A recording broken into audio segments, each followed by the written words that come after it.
નમસ્કાર નમસ્કાર નમસ્કાર વિદ્યાર્થી મિત્રો, સ્વાગત છે આપ સર્વ વિદ્યાર્થી મિત્રોનું તમારી પોતાની યુટ્યુબ ચેનલ ઓશિયન જ્ઞાન લાઈવમાં.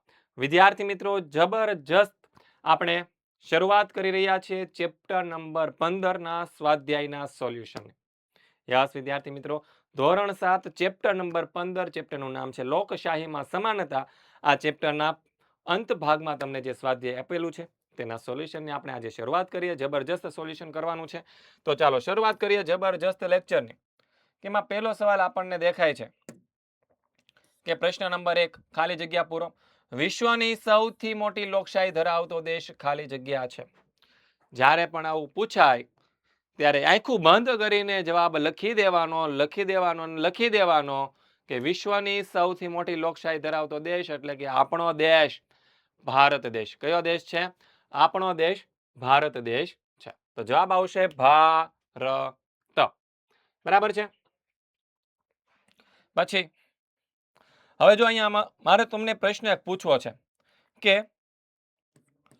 વિશ્વની, જેને આવડતું હોય કોમેન્ટમાં જવાબ લખજો, સૌથી જૂની લોકશાહી ધરાવતો દેશ કયો છે?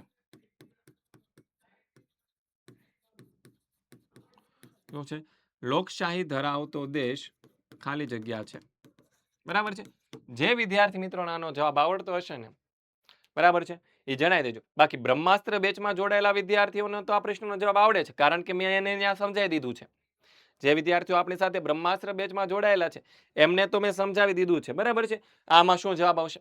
પણ જે વિદ્યાર્થીઓ બ્રહ્માસ્ત્ર બેચમાં નથી જોડાયેલા એમને જો જવાબ આવડતો હોય તો લખી દેજો. નેક્સ્ટ આગળ વધીએ. દેશનું સંચાલન કરવા માટેની માર્ગદર્શિકા ખાલી જગ્યા કહેવાય. શું છે?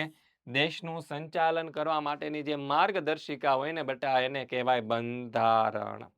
શું છે? બંધારણ. અને આ જે બંધારણ છે એમાં આપણા જે ભારત દેશનું જે બંધારણ છે, કેવું છે? ભારત દેશનું જે બંધારણ છે તે વિશ્વનું સૌથી મોટું લેખિત સ્વરૂપનું બંધારણ છે. ભાઈ, લેખિત સ્વરૂપનું બંધારણ છે ભારતનું બંધારણ, વિશ્વનું સૌથી મોટું. ભારતનું બંધારણ વિશ્વનું ખાલી જગ્યા બંધારણ છે. તો જવાબ આવશે સૌથી મોટું લેખિત. જો આ પ્રશ્નના જવાબમાંથી આપણને અહીંયાથી બીજો જવાબ મળી ગયો. ઓકે, ડન છે. ચલો નેક્સ્ટ આગળ વધીએ. લોકશાહી કોને કહેવાય? ભાઈ, લોકશાહી એટલે શું? તો કે અમેરિકાના જે પૂર્વ રાષ્ટ્રપતિ હતા અબ્રાહમ લિંકન, એના મત મુજબ લોકોનું લોકો વડે અને લોકો માટે ચાલતું શાસન જે હોય ને એને લોકશાહી કહેવાય. તો જોઈ લે જવાબ. અહીંયા આપણને એ જ આપ્યું છે કે અમેરિકાના પૂર્વ રાષ્ટ્રપ્રમુખ અબ્રાહમ લિંકનના મત મુજબ લોકોનું લોકો વડે અને લોકો માટે ચાલતા શાસન તંત્રને શું કહેવાય છે? લોકશાહી કહેવાય. લોકશાહી એટલે કે જેમાં લોકોએ મતાધિકારનો ઉપયોગ કરી જે ચૂંટેલા પ્રતિનિધિઓ હોય તે લોકોની ઈચ્છા પ્રમાણે વહીવટ ચાલતો હોય એવી શાસન વ્યવસ્થાને લોકશાહી કહેવાય છે. આપણા દેશમાં કઈ છે? તો કે લોકશાહી શાસન વ્યવસ્થા છે. ઓલરેડી આપણે 6ઠા ધોરણમાં ભણી ગયા છીએ. ત્યારબાદ નેક્સ્ટ આગળ વધીએ. બીજો સવાલ, આપણને કઈ કઈ બાબતોમાં સમાનતાનો અધિકાર આપવામાં આવેલો છે? તો કે ભારતના બંધારણ, આપણા દેશનું જે બંધારણ છે ને, દેશના સૌ નાગરિકોને સમાનતાનો મૂળભૂત અધિકાર આપ્યો છે. આ અધિકાર દ્વારા સૌ નાગરિકોને કાયદાની સમાનતા તેમજ કાયદાનું સમાન રક્ષણ આપવામાં આવ્યું છે. શું છે? સમાનતાનો અધિકાર આપવામાં આવ્યો છે. એ અધિકાર અંતર્ગત આપણા દેશની અંદર રહેતા તમામ લોકોને શું છે? કાયદાની સમાનતા. એ કાયદો દરેક વ્યક્તિ માટે એક સમાન છે અને કાયદાનું સમાન રક્ષણ કરવાનો અધિકાર આપવામાં આવ્યો છે. અને કઈ કઈ બાબતોમાં સમાનતાનો અધિકાર છે? તો કે જુદા જુદા ધર્મની વ્યક્તિઓમાં સમાનતા, વ્યક્તિગત વિકાસમાં સમાનતા, ભાષા કે બોલીના આધારે સમાનતા, લિંગ આધારિત સમાનતા, શિક્ષણ મેળવવામાં સમાનતા, વિચારોની અભિવ્યક્તિમાં સમાનતા અને સરકારી નોકરીઓ, જાહેર રોજગાર, ધંધો, જાહેર સ્થળનો ઉપયોગ, સામાજિક જીવન વગેરે બાબતોમાં પણ આપણને સમાનતાઓ મળેલી છે. ત્યારબાદ નેક્સ્ટ આગળ વધીએ. વ્યક્તિના સર્વાંગીણ વિકાસ માટે કઈ કઈ બાબતો જરૂરી છે?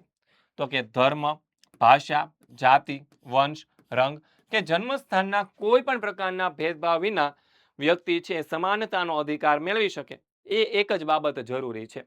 બરાબર છે. એ એક બાબતનો અમલ થઈ જાય સમાનતાનો, એટલે દેશનો કોઈ પણ વ્યક્તિ છે એ પોતાનો સર્વાંગી વિકાસ છે એ પોતાની જાતે કરી શકે તેમ છે.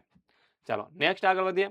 હા, જે રીતે સમાનતા આપવામાં આવી છે, શિક્ષણની અંદર સમાનતા આપવામાં આવી છે, એવી જ રીતે આપણી ઓશન જ્ઞાન લાઈવ યુટ્યુબ ચેનલ છે, એ યુટ્યુબ ચેનલ દ્વારા ધોરણ 6 થી 8ના વિદ્યાર્થીઓને અફોર્ડેબલ પ્રાઇસની અંદર શિક્ષણ મળી શકે એના માટે લોન્ચ કરી છે બ્રહ્માસ્ત્ર બેચ, જે ગુજરાતનું સૌપ્રથમ ઓનલાઈન ટ્યુશન ક્લાસ છે. શું છે?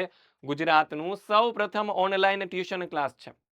સર ફીસ કેટલી હશે બ્રહ્માસ્ત્ર બેચની? તો માત્ર ને માત્ર 1500 રૂપિયા. કેટલી છે? માત્ર ને માત્ર 1500 રૂપિયા. સર કેટલું ભણાવશો 1500 રૂપિયામાં? આખું વર્ષ. કેટલા વિષય? તો કે 4 મેઇન વિષય. જો દિવ્ય સર છે તમારું ઇંગ્લિશ લેવાના છે, હિનલ મેમ છે તમારું વિજ્ઞાન લેવાના છે, હું પોતે તમારું એસએસ એટલે કે સામાજિક વિજ્ઞાન લઈશ, અને રીતેશ સર છે તમને ગણિત ભણાવશે. ઓકે, અને મિતુલ સર છે જે બાકીના તમારા વધેલા વિષય છે, ગુજરાતી, હિન્દી, સંસ્કૃત, આ બધા વિષયો છે તમને મિતુલ સર ભણાવશે. ઓકે, ડન છે. તો આજે જ આપણી એપ્લિકેશન ડાઉનલોડ કરી ઓશન જ્ઞાન લાઈવ અને જોડાઈ જાવ આપણી બ્રહ્માસ્ત્ર બેચમાં. સર કઈ રીતે જોડાવું કઈ ખબર પડતી નથી. કઈ ટેન્શન નહીં, અહીંયા મોબાઈલ નંબર આપેલો છે બેટા તને, એ નંબર પર ફોન કરી દે, આખી સિસ્ટમ સમજાઈ દેશે કઈ રીતે બ્રહ્માસ્ત્ર બેચમાં જોડાવાય, એમાંથી કઈ રીતે આપણે લેક્ચર જોઈ શકીએ છીએ, કઈ રીતે હોમવર્ક કરી શકે છે, તમામ વસ્તુ છે તમને બ્રહ્માસ્ત્ર બેચ વિશે અહીંયાથી જાણવા મળી જશે. તો આજે જ જોડાઈ જાજો. પછી આગળ જોઈએ પ્રશ્ન નંબર 3. 1-2 વાક્યમાં ઉત્તર આપો કે મતાધિકાર કોને મળે છે? તો કે મતાધિકાર 18 કે 18 વર્ષથી મોટી ઉંમરના ભારતના દરેક નાગરિકને મતાધિકાર એટલે કે મત આપવાનો અધિકાર મળે છે. પછી બીજો સવાલ છે, ચૂંટણી પંચ શી કામગીરી કરે છે?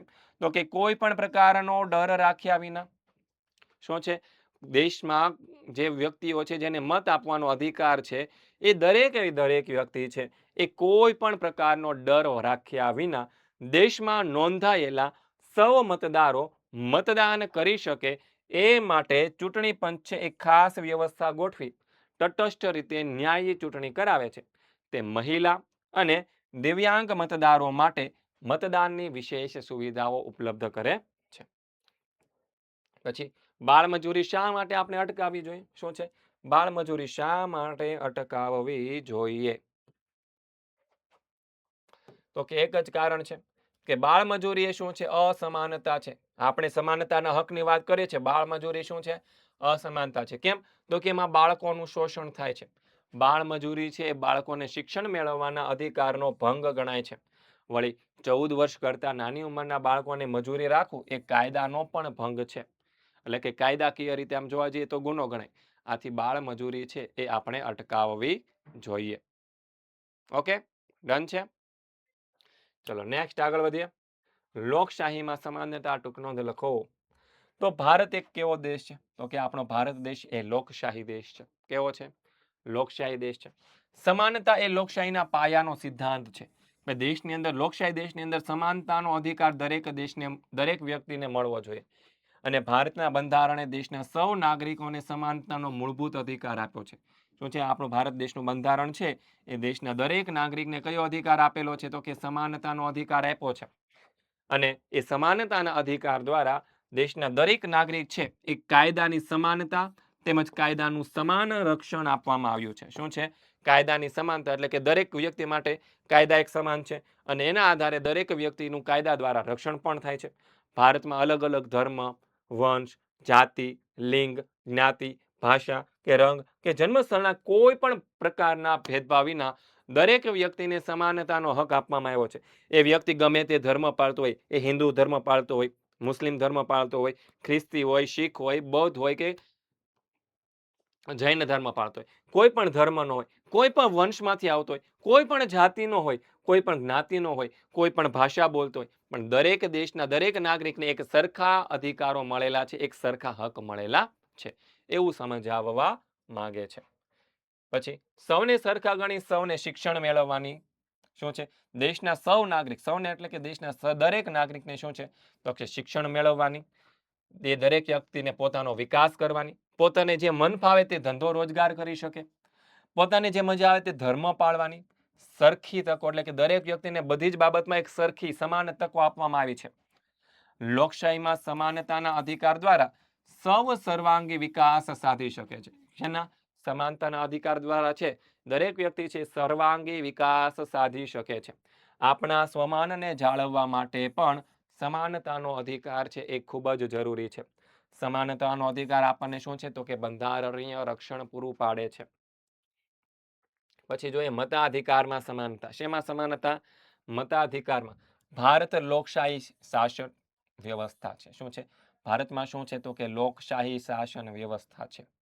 લોકશાહીમાં સરકારની રચના લોકોના મતદાન વડે થાય. શું છે? લોકશાહીમાં સરકારની રચના કઈ રીતે થાય? જ્યારે ચૂંટણી આવે ત્યારે લોકો મતદાન કરવા જાય અને જે પાર્ટી કે જે પક્ષને વધારે મત મળ્યા હોય એનો વિજય થાય અને એના જે અધિકારીઓ હોય, જેના જે સાંસદો હોય અથવા તો વિધાનસભ્ય હોય એ પોતાની સરકાર બનાવે. આ માટે આપણા દેશના બંધારણે શું કર્યું તો કે 18 વર્ષ કે 18 વર્ષથી મોટી ઉંમરના દરેક નાગરિકને સમાન મતાધિકાર આપ્યો છે. શું આપ્યો છે? એક સમાન, એટલે કે 18 વર્ષ કે 18 વર્ષથી કોઈ પણ વ્યક્તિ હોય બધાને સમાન મતાધિકાર, બધાને એક મત આપવાનો અધિકાર છે. ધર્મ કોઈ પણ હોય, ભાષા કોઈ પણ હોય, લિંગ કોઈ પણ હોય, બોલી કોઈ પણ હોય, આર્થિક અસમાનતા એટલે કે વધારે કમાતો હોય કે ઓછું કમાતો હોય, એના વચ્ચે પણ સમાનતાનો અધિકાર દ્વારા દરેક નાગરિકને મતદાન કરવાનો અધિકાર મળેલો છે. અને મતાધિકાર દ્વારા કોઈ પણ પ્રકારનો ડર રાખ્યા વિના, શરમ આવ્યા વિના દેશની મતદાર યાદીમાં નોંધાયેલ બધા મતદાર છે એ શું કરી શકે છે તો કે મત કરી શકે છે. શું છે? કોઈનો પણ ડર નહીં રાખવાનો, કોઈની પણ શરમ નહીં રાખવાની. પોતાને મતનો અધિકાર મળેલો છે તો જાઓ, મતદાન આપો, મત કરો, જો તમારું નામ મતદાર યાદીમાં નોંધાયેલું હોય તો.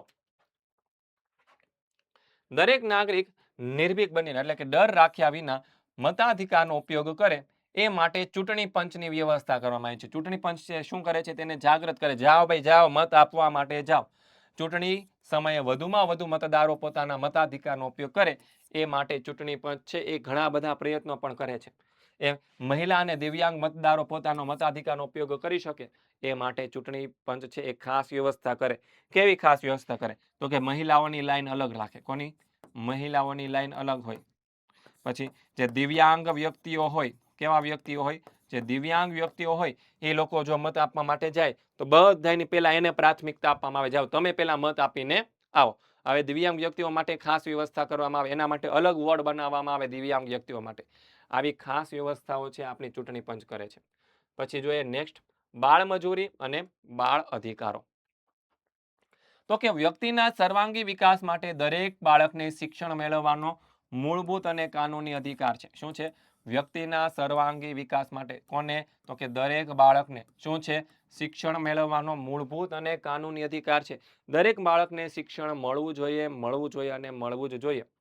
આપણા દેશમાં દરેક બાળકને 6 થી 14 વર્ષ સુધી મફત, ફરજિયાત અને સાર્વત્રિક, એટલે કે દરેક જગ્યાએ શિક્ષણ મેળવવાનો કાયદાકીય અધિકાર આપવામાં આવ્યો છે. બાળક ગમે ત્યાં રહેતું હોય, બરાબર છે, એને મફત અને ફરજિયાત શિક્ષણ મળવું જ જોઈએ.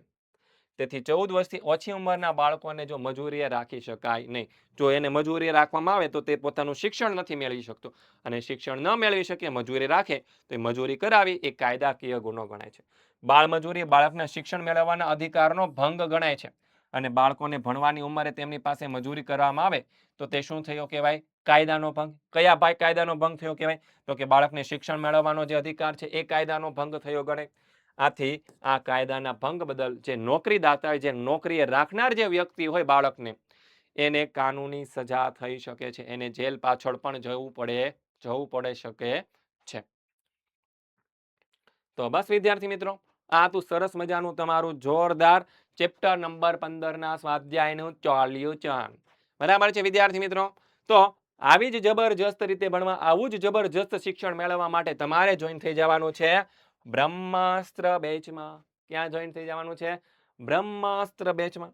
સર બ્રહ્માસ્ત્ર બેચમાં જોડાવું હોય અને કંઈ ખબર ન પડતી હોય તો તમને કોન્ટેક્ટ નંબર આપું છું 70 46 22 22 54. ઘણા બધા વિદ્યાર્થી મિત્રો આપણી સાથે ઓલરેડી જોઈન થઈ ચૂક્યા છે. તમે જો બાકી હોય તો તમે પણ જોઈન થઈ જાજો અને શ્રેષ્ઠ શિક્ષણ મેળવવાનું ચૂકશો નહીં. બરાબર છે? તો મળીએ નેક્સ્ટ લેક્ચરની અંદર. ત્યાં સુધી દરેક વિદ્યાર્થી મિત્રોને જય હિન્દ, જય ભારત, જય જય ગરવી ગુજરાત.